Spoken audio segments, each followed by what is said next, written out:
નમસ્કાર ગુજરાત। આજે આપણે જોઈશું 10 ઓગસ્ટ 2024નું મોસ્ટ ઇમ્પોર્ટન્ટ કરંટ અફેર। તે પહેલાં ખાસ કરીને ચેનલ ઉપર નવા હોય તો ચેનલને સબસ્ક્રાઈબ કરી લેવી। જો વિડીયો પસંદ આવે તો લાઇક કરજો અને તમારા મિત્રો સુધી શેર પણ કરજો। તો ચલીએ આજનો ક્લાસ શરૂ કરીએ આપણે। તો તાજેતરમાં જ ભારત છોડો આંદોલન દિવસ ક્યારે ઉજવવામાં આવ્યો? તો 8 ઓગસ્ટના રોજ ઉજવવામાં આવે છે આ દિવસ। તો તાજેતરમાં જ ભારત છોડો આંદોલન દિવસ દર વર્ષે 8 ઓગસ્ટે ઉજવવામાં આવે છે। શા માટે? તો જોઈએ તો ભારત છોડો ચળવળ અથવા તો ઓગસ્ટ ક્રાંતિ તરીકે ઓળખવામાં આવે છે। ભારત છોડો આંદોલન 8 ઓગસ્ટ એટલે કે 8 ઓગસ્ટ 1942થી રોજ ભારતમાં શરૂ થયું હતું ભારત છોડો આંદોલન, એટલા માટે 8 ઓગસ્ટે ઉજવવામાં આવે છે। અને આ આંદોલનનું નેતૃત્વ રાષ્ટ્રપિતામાં મહાત્મા ગાંધીએ કર્યું હતું। જે મહાત્મા ગાંધીએ 8 ઓગસ્ટ 1942ના રોજ બોમ્બે અને હવે એટલે કે હાલનું મુંબઈ અખિલ ભારતીય કોંગ્રેસ સમિતિના શસ્ત્રની શરૂઆત કરી હતી, એટલા માટે 8 ઓગસ્ટે ઉજવવામાં આવે છે ભારત છોડો આંદોલન। તો ભારત છોડો આંદોલન ઓગસ્ટ ક્રાંતિ તરીકે પણ ઓળખવામાં આવે છે। અને ભારત છોડો ચળવળની પ્રાથમિક ઉદ્દેશ્ય તો કે બ્રિટિશ સંસ્થાનવાદી શાસનની તાત્કાલિક અને સંપૂર્ણ સ્વતંત્રતા પ્રાપ્ત કરવી। એમાં ઘણું બધું થયું હતું, તમને ખબર છે, વધારે ઇતિહાસને આપણે નથી દોરાવતા। ત્યારબાદ તો કે તાજેતરમાં જ બાંગ્લાદેશમાં વચગાળાની સરકારના વડા તરીકે કોની નિમણૂક કરવામાં આવી છે? તો મોહમ્મદ યુનુસની નિમણૂક કરવામાં આવી છે બાંગ્લાદેશના વચગાળાના સરકારના વડા। તો ખાસ યાદ રાખવું નામ, મોહમ્મદ યુનુસ, જેને તો કે 2006માં નોબેલ પુરસ્કાર મળ્યો છે। એને નિમણૂક કરવામાં આવી છે મોહમ્મદ યુસુફને, જે વચગાળાની સરકારના નેતૃત્વના વડા રહેશે। હાલ તો કે આમાં કોણ છે પ્રેસિડેન્ટ દ્વારા આની નિમણૂક કરવામાં આવી? તો પ્રેસિડેન્ટ તો કે મોહમ્મદ શાહબુદ્દીન છે, એના દ્વારા મોહમ્મદ યુસુફની નિમણૂક કરવામાં આવી છે। પેલા પીએમ કોણ હતા? તો કે શેખ હસીના હતા। એ પછી ભારતને બધીમાં ગયા અને વગેરે અહીંયા આંદોલનો હાલે તમને બધી ખબર જ છે, તો આગળ સરસાણ જ કરતા। ત્યારબાદ બાંગ્લાદેશ વિશે ખાસ કરીને જવું, રાજધાની ઢાકા છે, ત્યાં બિમ્સ્ટેકનું હેડક્વાર્ટર આવેલું છે। પ્રમુખ તો કે મોહમ્મદ શાહબુદ્દીન છે। જ્યારે વચગાળાના કોમેન્ટ કરો। ભારત મહત્તમ સીમા બાંગ્લાદેશ સાથે ધરાવે છે અને સૌથી ઓછી કોની સાથે ધરાવે એ કોમેન્ટ કરો। જ્યારે બાંગ્લાદેશનું જૂનું નામ તો કે પૂર્વ પાકિસ્તાન તરીકે ઓળખાતું હતું, કારણ કે પાકિસ્તાન ઓલું ને આ બંને ભેરા હતા। ત્યારે બાંગ્લાદેશની રચના 1971માં કયા દેશથી અલગ થઈ હતી? તો કે પૂર્વ પાકિસ્તાનથી અલગ થઈ હતી। અને બિમ્સ્ટેકનું હેડક્વાર્ટર આપણે જોઈએ એમ ઢાકામાં આવેલું છે। ત્યારબાદ તાજેતરમાં ટ્યુનિશિયાના નવા વડાપ્રધાન તરીકે કોને બનાવવામાં આવ્યા છે? તો કામિલ મદોરીને બનાવવામાં આવ્યા છે ટ્યુનિશિયાના નવા વડાપ્રધાન। તો તાજેતરમાં ટ્યુનિશિયાના નવા વડાપ્રધાન તરીકે કામિલ મદોરીને બનાવવામાં આવ્યા છે। તો ખાસ યાદ રાખવું। આની પહેલાં તો કે અહેમદ હજારીના હતા, જેને તો કે વીજળી અને પાણીની સવલતો માટે કંઈ એવા ખાસ કાર્ય નહોતા કર્યા, એટલે એને હટાવી અને ટ્યુનિશિયાના નવા વડાપ્રધાન તરીકે કામિલ મદોરીને બનાવવામાં આવ્યા છે। તો ખાસ કરીને યાદ રાખવું। હવે આ ટ્યુનિશિયાની વાત કરીએ તો એ આફ્રિકન કોન્ટિનેન્ટનો એક દેશ છે, જેનું કેપિટલ તો કે ટ્યુનિશિયન છે અને ચલણ તો કે ટ્યુનિશિયન દિનાર છે। જ્યારે પ્રમુખ તો કે કેસ સૈયદ છે। તો ખાસ કરીને આ બેઝિક ડિટેલ તો યાદ જ રાખવાની। ત્યારબાદ બધા જ પીએમ અને પ્રેસિડેન્ટની નિયુક્તિ જોઈ લઈએ 2024ની। તો ઓસ્ટ્રેલિયાના પીએમ તરીકે કિસ્ટન મિશેલ બન્યા હતા, જ્યારે ઈરાનના પ્રમુખ મુસદ પેઝેશકિયાન, જ્યારે યુકેના પીએમ કીર સ્ટારમર, નેધરલેન્ડના વડાપ્રધાન ડિક શુફ, દક્ષિણ આફ્રિકાના રાષ્ટ્રપતિ સિરિલ રામાફોસા, આઇસલેન્ડના રાષ્ટ્રપતિ હલાલ ટોમડોસિટ, મેક્સિકોના પ્રથમ રાષ્ટ્રપતિ તરીકે ક્લાઉડિયા શિનબોમ બન્યા હતા, જ્યારે લિથુઆનિયાના રાષ્ટ્રપતિ તરીકે ગીતાનાસ નૌસેદા અને સાંડના પીએમ તરીકે અલ્લા માએ હલીના, જ્યારે સાંડના પ્રમુખ એટલે કે રાષ્ટ્રપતિ મહામદ ઇદેસ ડેબી, જ્યારે વિયેતનામના રાષ્ટ્રપતિ તરીકે લામને બન્યા હતા અને એશિયાના પીએમ બન્યા હતા એન્ડર્સ પેનિકોવ। તો ખાસ ત્યારબાદ તો કે સ્કોટલેન્ડના પ્રથમ મંત્રી જોન સ્વીડી બન્યા હતા, પનામાના પ્રમુખ તરીકે જોસ રાઉલ મુનિયો બન્યા હતા, જ્યારે સિંગાપુરના પીએમ તરીકે લોરેન્સ વોંગ, આઇસલેન્ડના પીએમ તરીકે બેનર્જી બેન્ટિંગસન બન્યા હતા, પીટર પેલેગ્રીન તો કે સ્લોવાકિયાના પ્રમુખ બન્યા હતા, અને અબ્દુલ ફતે અલ સીસી તો કે ત્રીજી વખત ઇજિપ્તના રાષ્ટ્રપતિ બન્યા હતા, જ્યારે જુડિસ સિમોનેવા તુલુકા તો કે ડેમોક્રેટિક રિપબ્લિક ઓફ કોંગોના પીએમ બન્યા હતા, અને સેનેગાલના રાષ્ટ્રપતિ બાસિરો દિવામે ફાએ, લુઇસ મોન્ટેગો તો કે પોર્ટુગલના પીએમ બન્યા હતા, આયર્લેન્ડના નવા પીએમ સિમોન હેરિસ, અને પેલેસ્ટાઇનના નવા પીએમ મોહમ્મદ મુસ્તફા, જ્યારે હંગેરીના રાષ્ટ્રપતિ તામસ સુલોકિયો બન્યા હતા। ત્યારબાદ પાકિસ્તાનના પીએમ તરીકે શાહબાજ શરીફ, પાકિસ્તાનના રાષ્ટ્રપતિ આસિફ અલ જરદારી, ઇન્ડોનેશિયાના રાષ્ટ્રપતિ પ્રબોધ સુબિયાન્ટો, યમનના પીએમ અહેમદ અવદ બિન અલ સાલ્વાડોરના પ્રમુખ નાયબ બુકેલો, કઝાકિસ્તાનના પીએમ ઓલે ઝાન્સ બેકેનોવ, ફિનલેન્ડના રાષ્ટ્રપતિ એલેક્ઝાન્ડર સ્ટપ, કોમોરોસીના પ્રમુખ તરીકે અઝાલી આસોમની, ગ્વાટેમાલના નવા રાષ્ટ્રપતિ તરીકે બર્નાર્ડો એવરેલો અને તાઇવાનના રાષ્ટ્રપતિ લાઈ સિંગ તે. જ્યારે તેઓ ફ્રાન્સના સૌથી યુવા અને પ્રથમ સમલૈંગિક વડાપ્રધાન બન્યા હતા ગ્રેબિયન એટલ. જ્યારે ડેમોક્રેસી રિપબ્લિક ઓફ કોંગોના પ્રમુખ કેટિયંગ ટિન્સેન્ડી બન્યા હતા. તો ખાસ કરીને આ 36 જેટલી નવી નિયુક્તિ છે, ઓલી એક એડ કરી દેવાની, એટલે 37 જેટલી નિયુક્તિ યાદ રાખીને જ જાવી. ત્યારબાદ તાજેતરમાં જ કયા રાજ્યના ભૂતપૂર્વ સીએમ બ્રુદેશ ભટ્ટાચાર્યનું અવસાન થયું છે? તો પશ્ચિમ બંગાળના સીએમ રહી ચૂક્યા છે. તો તાજેતરમાં જ પશ્ચિમ બંગાળ રાજ્યના ભૂતપૂર્વ સીએમ બ્રુદેશ ભટ્ટાચાર્યનું અવસાન થયું છે. 80 વર્ષની વયે અવસાન થયું છે. જ્યારે બ્રુદેશ પશ્ચિમ બંગાળ ઔદ્યોગિક ક્રાંતિ માટે જાણીતા હતા. જોઈએ તો કે 2000થી 2011 સુધીના સીએમ હતા. એટલે આના વખતમાં ઉદ્યોગો અને બધીનો ખાસો એવો વિકાસ થયો હતો પશ્ચિમ બંગાળનો, એટલે એને જાણીતા હતા. અને તેઓએ મુખ્યમંત્રી બન્યા પછી બંગાળની અર્થવ્યવસ્થામાં ઘણો સુધારો, ઘણી વિદેશી રોકાણ આવ્યું અને ઘણા નવા ઉદ્યોગો અને કંપનીઓ આવી હતી. એટલા માટે ખાસ યાદ રાખવું આનું નામ. જ્યારે બ્રુદેશ એટલે કે 2022માં બ્રુદેશ ભટ્ટાચાર્યને પદ્મભૂષણ એનાયત કરવામાં આવશે, જેની જાહેરાત કરવામાં આવી હતી, પરંતુ તેમણે સ્વીકારવાનો ઇનકાર કર્યો હતો. તો ખાસ કરીને વધારે યાદ રાખવું થોડુંક. ત્યારબાદ જેટલા પણ 2024ના મેન ઇમ્પોર્ટન્ટ અવસાનો થયા છે એના વિશે યાદ કરીએ, નકર તો ઘણા અવસાનો થાય છે. યામિની કૃષ્ણમૂર્તિ તો કે ભરતનાટ્યમ સાથે સંકળાયેલા છે, અને ભરતનાટ્યમ તો કે તમિલનાડુના તાંજોરમાં ઉપડેલું છે. જ્યારે કુચીપુડી સાથે પણ સંકળાયેલા છે, જે આંધ્રપ્રદેશનું છે. આસમન ગાયકવાડ તો કે ક્રિકેટના ખેલાડી હતા. પંડિત રાજીવ તારાનાથ તો કે સરોદ વાદક હતા. જ્યારે કમલા બેનીવાલ રાજસ્થાનના પ્રથમ મહિલા મંત્રી, સુશીલા મોદી બિહારના પૂર્વ નાયબ મુખ્યમંત્રી રહી ચૂક્યા. શામલ બિન જરાંત તો કે પ્રખ્યાત ઉર્દૂ લેખક હતા.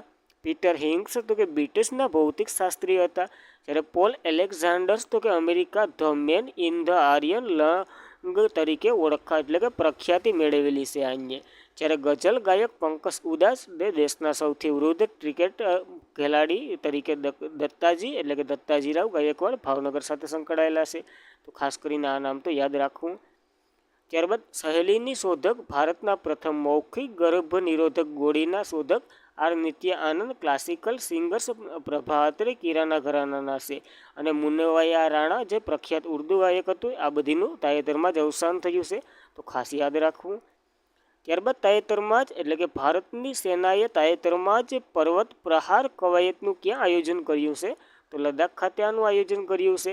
તો ભારતીય સેનાની તાજેતરમાં જ પર્વત પ્રહાર કવાયતનું લદ્દાખમાં આયોજન કર્યું છે. કિને કર્યું? તો કે ભારતીય સેનાએ કર્યું. તો કાલે જ આપણે જોઈ ગયા હતા, જ્યારે ઉદાર શક્તિ જે ભારત અને મલેશિયા વચ્ચે થાય છે, મલેશિયામાં આનું આયોજન થયું છે આ વખતેનું. તો ખાસ કાલ બધી કવાયતોનું રિવિઝન કરી લીધું, તો આજ નહીં જોઈએ, આ એડ કરી દેવાની. પર્વત પ્રહાર તો કે ભારતની સેના વચ્ચે થાય છે અને લદ્દાખમાં આયોજન કર્યું છે, એટલે ટેકરો ઉપર આનું આયોજન થાય છે પર્વત પ્રહારનું. ત્યારબાદ પેરિસ ઓલિમ્પિક 2024માં ભારતીય પુરુષ હોકી ટીમે કયો મેડલ જીત્યો છે? તો બ્રોન્ઝ મેડલ જીત્યો છે ભારતની હોકી ટીમે. તો પેરિસ ઓલિમ્પિક 2024માં ભારતની પુરુષ હોકી ટીમે તો કે બ્રોન્ઝ મેડલ જીત્યો છે, જેના કેપ્ટન તો કે હરમનપ્રીત કૌર સિંહ છે. અને પરાજય તો કે સ્પેનની ટીમને કર્યો છે. જ્યારે કોચ તો કે ગેગ ફુલટન હતા, જે સાઉથ આફ્રિકાના છે, એ ભારતની ટીમને ઓલું કરી રહ્યા છે, કેપ્ટન છે એટલે કે એના કોચ છે. તો ખાસ યાદ રાખવું. જ્યારે ટોક્યો ઓલિમ્પિક 2020માં તો કે બ્રોન્ઝ મેડલ જીત્યા હતા અને જર્મનીને હરાવ્યું હતું. તો ખાસ કરીને પાછળનું પણ થોડુંક યાદ રહી તો રાખવું, નકર આ વખતેનું તો ખાસ યાદ રાખવું. બ્રોન્ઝ મેડલ લઈને આવી ભારત મેડલ ટોટલ 5 મેડલ થઈ ગયા. હવે ભારતની હોકી ટીમની વાત કરીએ તો 13 મેડલ જીત્યા છે અત્યાર સુધી. તો ગોલ્ડની વાત કરીએ તો 8 ગોલ્ડ, સિલ્વર તો કે 1 અને બ્રોન્ઝ તો કે 4. જ્યારે એક ગોલ્ડની વાત કરીએ તો પહેલો ગોલ્ડ તો કે 1928માં એસેમ્બલર ઓલિમ્પિકમાં જીત્યો હતો. તો ખાસ કરીને પહેલો તો યાદ રહેવું જ જોઈએ. ત્યારબાદ પેરિસ ઓલિમ્પિક વિશે ચર્ચા કરી લઈએ. પેરિસ ઓલિમ્પિક એ સમર ઓલિમ્પિક છે, 2024માં 33મી આવૃત્તિ છે.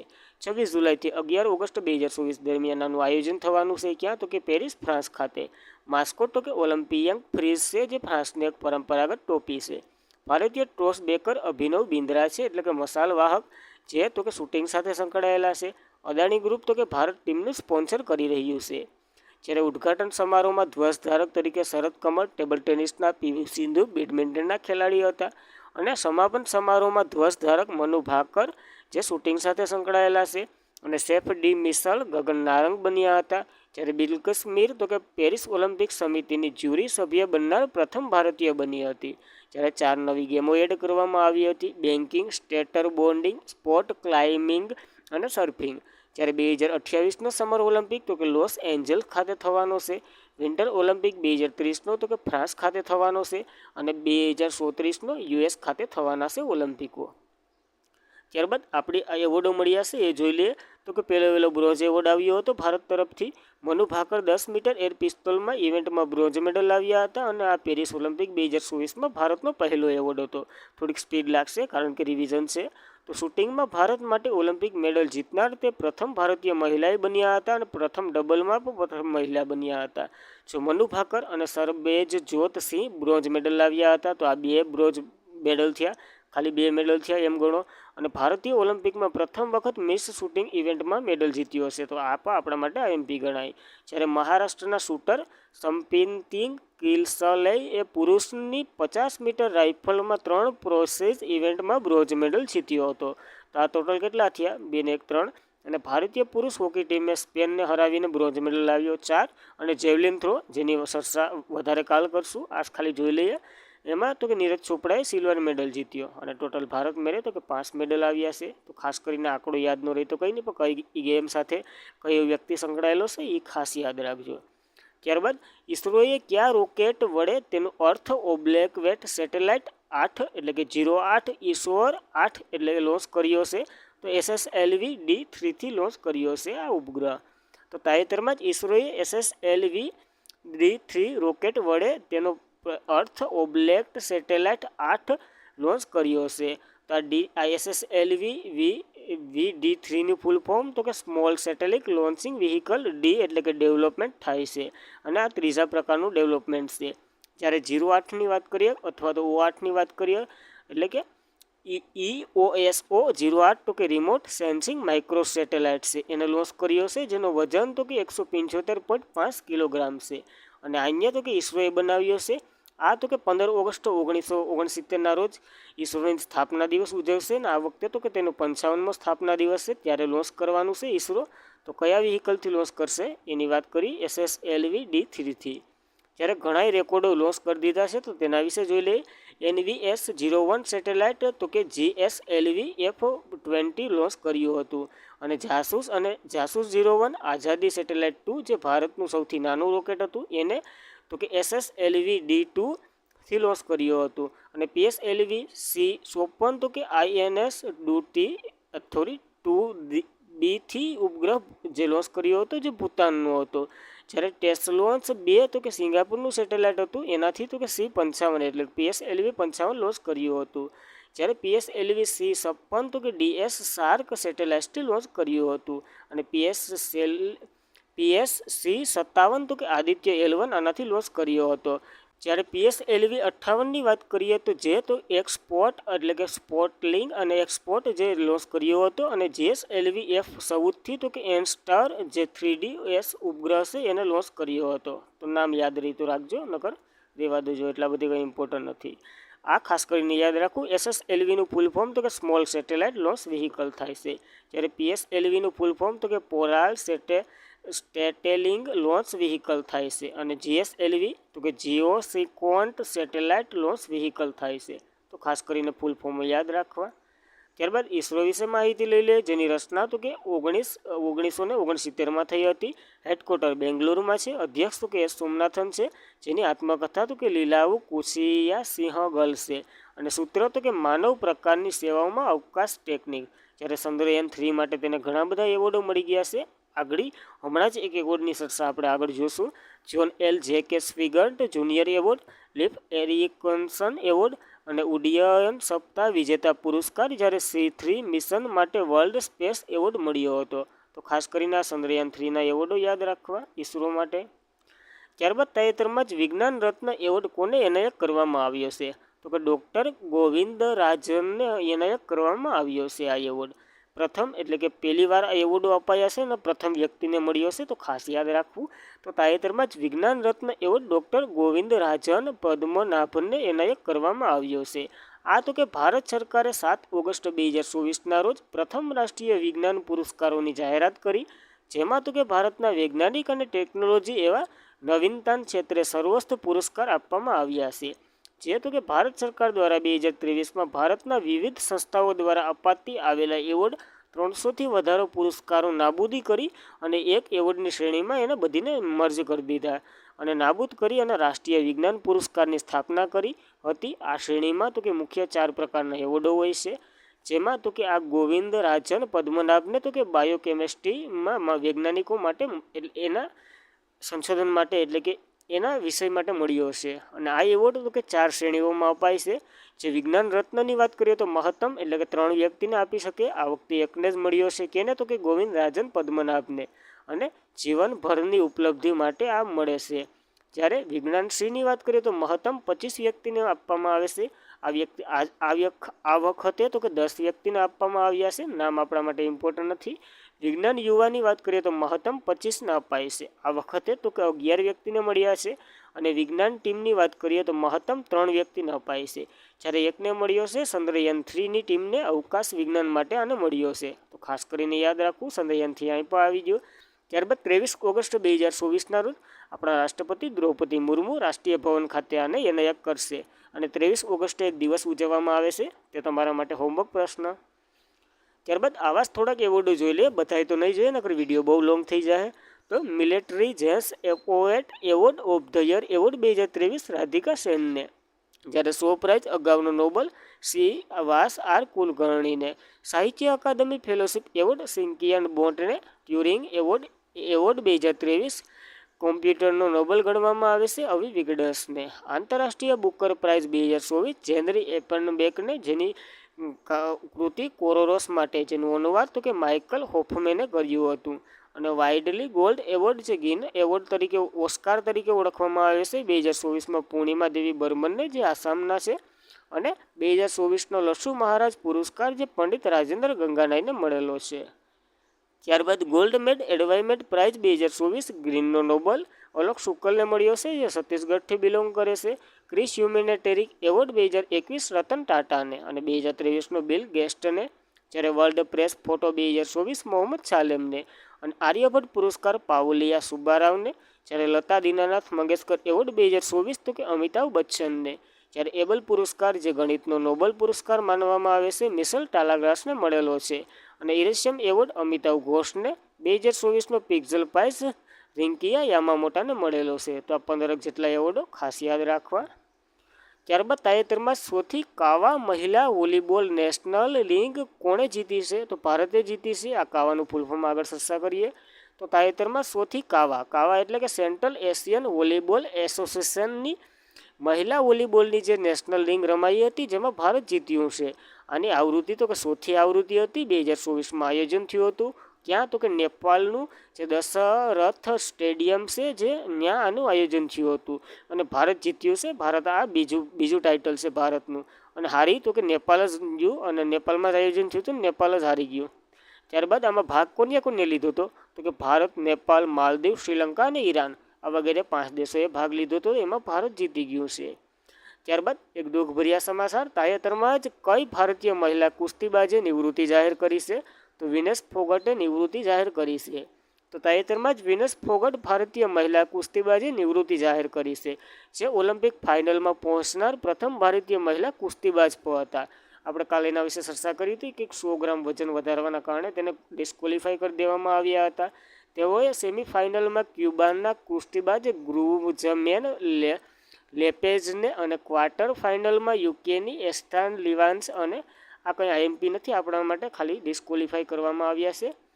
એને ઈરાન આ થોડુંક યાદ રાખજો. ઈઝારના કારણે તેઓએ 2016માં રિયો ઓલિમ્પિકની બહાર કરી દેવામાં આવ્યા હતા. અને 2020માં ટોક્યો ઓલિમ્પિકમાં ક્વાર્ટર ફાઇનલમાં હારી ગયા હતા. જ્યારે વિનેશ પેરિસ ઓલિમ્પિકમાં તેમણે એક પણ મેચ હારી નથી. તો ખાસ યાદ રાખવું. અને દિનેશ કાર્તિક, કેદાર જાદવ બંને ક્રિકેટરો ખેલાડીએ નિવૃત્તિ જાહેર કરી છે. જ્યારે રોહન બોપન્ના ટેબલ ટેનિસ એને પણ ઓલી નિવૃત્તિ જાહેર કરી છે. PR શ્રીજેશ જેને હોકીના ખેલાડી છે એને પણ નિવૃત્તિ જાહેર કરી છે. જ્યારે T20માં તો કે વિરાટ કોહલી, રોહિત શર્મા અને રવિન્દ્ર જાડેજાએ પણ નિવૃત્તિ જાહેર કરી છે. ત્યારબાદ આપણે થોડુંક વિનેશ ફોગટનું કાલનું પર રિવિઝન કરી લઈએ તો કે 50 કિલો કેટેગરીમાં જેને 100 ગ્રામ વજન વધારવાના કારણે 50થી નીચે રહેવો જોઈએ, 50થી વધી ગયો તો એટલે ડિસ્ક્વોલિફાય કરી દીધા હતા. અને હરિયાણાથી બિલોંગ કરે છે. Arjun award 2016માં, Padmashri 2022માં, major Dhyan Chand Khel Ratna award 2020માં અને એશિયન ગેમ 2018માં જે ગોલ્ડ જીતનાર પ્રથમ ભારતીય મહિલા ખેલાડી બન્યા હતા. તો ખાસ કરીને આ એના એવોર્ડો અને એની પ્રસિદ્ધિ યાદ રાખવી. ત્યારબાદ આજના માટે એટલું. ખાસ કરીને મિત્રો વિડીયો પસંદ આવે તો લાઈક કરો, તમારા મિત્રો સુધી શેર કરો અને ચેનલને સબસ્ક્રાઈબ કરવી. જય હિન્દ, જય ભારત.